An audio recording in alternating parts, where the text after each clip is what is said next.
भागीरथी और अलकनंदा की कहानी। बहुत समय पहले की बात है।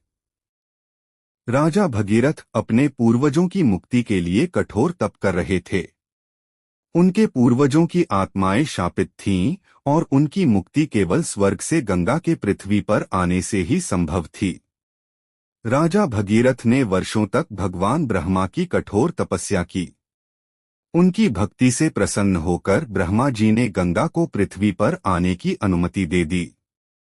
लेकिन एक समस्या थी, गंगा का वेग इतना प्रचंड था कि वह पृथ्वी को नष्ट कर सकती थी। तब भगीरथ ने भगवान शिव से प्रार्थना की। शिव जी ने गंगा को अपनी जटाओं में समाहित कर लिया और धीरे धीरे पृथ्वी पर छोड़ा। जब गंगा पृथ्वी पर उतरी तो वे कई धाराओं में बंट गईं।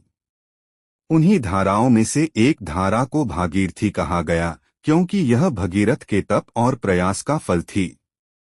दूसरी ओर हिमालय की गोद में एक और पवित्र धारा बह रही थी, अलकनंदा। यह नदी शांति, सौंदर्य और आध्यात्मिकता का प्रतीक मानी जाती है। यह विभिन्न तीर्थ स्थलों से होकर बहती हुई भक्तों को पवित्र करती रहती थी।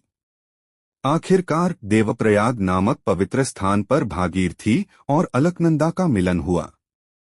इस संगम के बाद ही इनका नाम गंगा पड़ता है। कहानी का संदेश। भगीरथ का प्रयास सिखाता है कि सच्ची लगन से असंभव भी संभव हो सकता है। भागीरथी त्याग और संकल्प का प्रतीक है। अलकनंदा शांति और भक्ति का प्रतीक है। और उनका संगम हमें सिखाता है कि अलग अलग रास्ते मिलकर एक महान धारा बनाते हैं।